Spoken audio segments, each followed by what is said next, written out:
अक्सर क्वेश्चन आता है कि अली भाई स्टार्टअप वीज़ा कनाडा के बारे में बताइए। तो आज हम बेसिकली बात करेंगे कनाडा के अंदर स्टार्टअप वीज़ा के बारे में। स्टार्टअप वीज़ा कनाडा का फ्लैगशिप प्रोग्राम है, जो फेडरल प्रोग्राम है, प्रोविंस स्पेसिफिक नहीं है स्टार्टअप वीज़ा प्रोग्राम। और स्टार्टअप वीज़ा कनाडा में अरसे से चलता हुआ आ रहा है। ओवर द इयर्स इन्होंने कुछ चेंजेस की हैं स्टार्टअप वीज़ा के अंदर। जिस तरह स्टार्टअप वीज़ा में अब वो ओपन परमिट्स देते हैं, एक ज़माने में क्लोज़ देते थे। कुछ और भी चेंजेस किए हैं उन्होंने, कुछ कोटाज़ लगाए हैं। तो अब बेसिकली स्टार्टअप वीज़ा के अंदर आपको कोटाज़ मिलेंगे वर्सेस पहले जो है ना, स्टार्टअप वीज़ाज़ में कोटाज़ नहीं होते थे। अब स्टार्टअप वीज़ा के अंदर आपको टेक्निकली दो तरीके से आप जो है ना, आपकी अपनी जो रिक्वायरमेंट है IRCC की, उसको आप पूरा कर सकते हैं। एक तरीका तो ये होता है कि भाई आप जो है ना, अपने इंक्यूबेटर्स की जो अप्रूव लिस्ट है उसमें से एक इंक्यूबेटर आपको लेटर ऑफ सपोर्ट दे दे। सेकंड ऑप्शन ये होता है कि जो एंजल इन्वेस्टर्स हैं वो भी अप्रूव्ड हैं, उनमें से कोई एक एंजल इन्वेस्टर्स आपके स्टार्टअप के अंदर इन्वेस्ट करे। अगर आप में से दोनों में से किसी के थ्रू भी आपको बेसिकली लाइक सपोर्ट मिल जाती है, अगर आपका स्टार्टअप बहुत ज़बरदस्त चलता है आपके कंट्री के अंदर, तो आप डेफिनेटली यहाँ पे आके पैसा भी रेस कर सकते हैं। और अगर आप नया स्टार्टअप बनाना चाह रहे हैं तो उस केसेस के अंदर मोस्ट ऑफ द टाइम आपको जो है मेक श्योर करना है कि आप इंक्यूबेटर में सेलेक्ट हो, बिकॉज इन मोस्ट केसेस आपको पैसे जो हैं वो एंजल इन्वेस्टर तो नहीं ही देगा, राइट।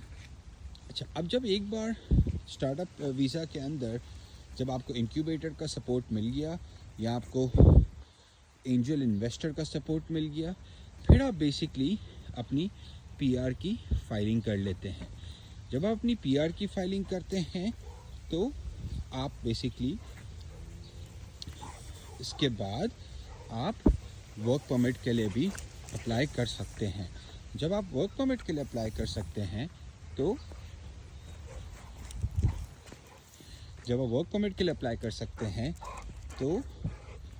उसके बाद आप जो है ना, यहाँ पे आके अपने उस बिज़नेस प्लान को एग्जीक्यूट करते हैं।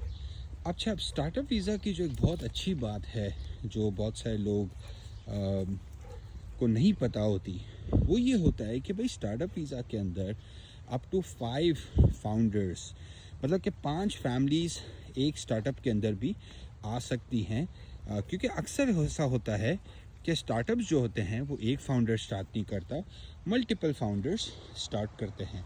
तो अगर आप किसी के साथ आना चाहते हैं और एक ही बिज़नेस प्लान के अंदर अगर आपकी मल्टीपल फैमिलीज़ आना चाहती हैं, तो startup visa is the only option जिसको आप यूज़ करके एक फैमिली बेसिकली आ सकती है, मल्टीपल फैमिली आ सकती है। इसके अलावा कोई ऐसा प्रोग्राम नहीं है जिसके अंदर मल्टीपल फैमिलीज़ आ सकें एक ही बिज़नेस प्लान के अंदर। किसी इंस्टेंसेस के अंदर प्रोविंशियल नॉमिनी प्रोग्राम्स के अंदर आप एक जॉइंट प्रपोजल डाल सकते हैं, पर हमने वो बहुत कम देखा है। मोस्टली स्टार्टअप के अंदर आप मल्टीपल फाउंडर्स एक साथ ही कनाडा में आ सकते हैं।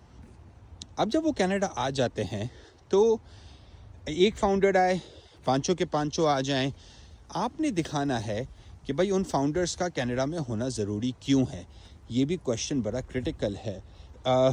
मोस्ट फाउंडर्स से ये पूछा जाता है कि भाई अगर आप आ रहे हैं तो आप सिग्निफिकेंट बेनिफिट क्या कर रहे हैं इकॉनमी को।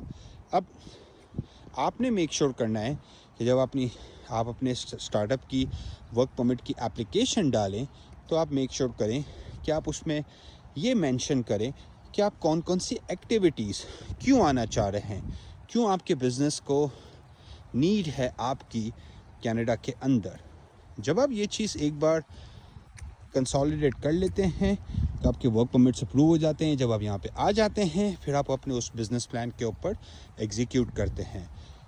बिज़नेस प्लान के ऊपर एग्जीक्यूशन बड़ी एक क्रिटिकल चीज़ है, बिकॉज़ अगर आप बिज़नेस प्लान के ऊपर एग्जीक्यूट नहीं करेंगे तो आपके जब ड्यू डिलिजेंस आएगी उसमें आपको मसला आ सकता है। अब हम बढ़ते हैं सेकंड स्टेप पे। اچھا آپ یہاں پہ آ چکے ہیں, بزنس آپ رن کر رہے ہیں, میک شور کریں کہ آپ اپنا پیپر ورک اس بزنس کا کلین رکھیں. کیا مطلب ہے؟ انوائسنگ ہو گئی, آپ جن کانٹریکٹرس کو ہائر کرتے ہیں پروڈکٹ بنانے سے لے کے آپ کی مارکیٹنگ کے اندر, میجر جو مینڈیٹ ہے کینیڈا کے اندر اسٹارٹ اپس کے لیے وہ یہ ہے یہاں کی جاب کریشن. سو یہاں پہ اگر آپ جاب کریٹ کرتے ہیں تو آپ کو ایک سگنیفیکنٹ بینیفٹ ملتا ہے جب آپ کی ڈیو ڈیلیجنس ہو رہی ہوتی ہے. سب سے بڑی چیز وہ دیکھتے ہیں کہ بھئی آپ کے اسٹارٹ اپ نے کینیڈا میں کس طریقے سے اکانومی کے اندر کنٹریبیوٹ کیا. اگر اس چیزوں کو آپ طریقے سے آنسر کر سکتے ہیں تو پھر آپ کی ڈیو ڈیلیجنس بھی بہت ایزی ہو جاتی ہے. جب ایک بار آپ کی ڈیو ڈیلیجنس ہو جاتی ہے تو پھر آپ بیسکلی آپ کا پی آر ایشو ہو جاتا ہے. ابھی کرنٹلی اس پورے پروسیس کو جو ٹائم لگ رہا ہے وہ تقریباً 3 سے 4 سال لگ رہے ہیں ایک اسٹارٹ اپ کمپنی کو اینڈ ٹو اینڈ پورا پروسیس ختم کرنے میں. سو اچھا پروگرام ہے, اور ایک بہت اچھی بات یہ ہے کہ اس میں اوپن پرمٹ سب ملتے ہیں. تو وہ فاؤنڈرز کینیڈا میں آ کے اپنا اسٹارٹ اپ کے اوپر بھی کام کر سکتے ہیں, اور وہ اپنی انکم کے لیے کہیں اور بھی کام کر سکتے ہیں, اوبر چلا سکتے ہیں, کئی اور اپنی پروفیشن کی جاب لے سکتے ہیں. اب باقی جو کینیڈا کے اندر پروگرامز ہیں اس کے اندر یہ پاسبل نہیں ہے, کیونکہ اس کے اندر تو ملتے ہیں آپ کو کلوز پرمٹ. سو یہ ایک اسٹارٹ اپ کی ایک بہت اچھی بات ہے.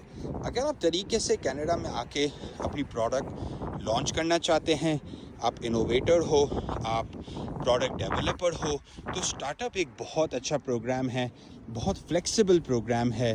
اور سب سے بڑی جو فلیکسیبلٹی اسٹارٹ اپ آپ کو آفر کرتا ہے وہ یہ ہے کہ بھائی آپ کینیڈا میں اگر ڈیسائیڈ نہیں کرتے ہو آنے کے لیے, آپ صرف اپنا لینڈڈ پی آر بھی لے سکتے ہیں.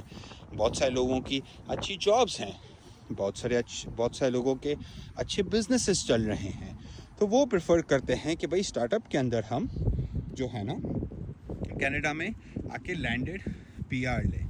اب یہ سارے فلیکسیبلٹی کی وجہ سے اسٹارٹ اپ ایک بہت اچھا پروگرام ہے, ایک بہت ان ڈیمانڈ پروگرام ہے, اور بہت سارے لوگ اسے پسند کرتے ہیں. اگر آپ کو اسٹارٹ اپ کے اراؤنڈ یا آپ کو بزنس امیگریشن کے اراؤنڈ کوئی ہیلپ چاہیے, آپ کے کوئی کوشچنز ہیں, آپ کو یہاں سے انڈورسمنٹ نکلوانی ہے یا انکیوبیٹر کے اندر جانا ہے, ہماری ٹیم lotic.com آپ کو ہیپیلی ہیلپ کر سکتی ہے. میں نے نمبرز بھی پوسٹ کر دیے ہیں, کوئی بھی کوشچن ہو تو آپ ہمیں ریچ آؤٹ کریں. Thank you, bye bye.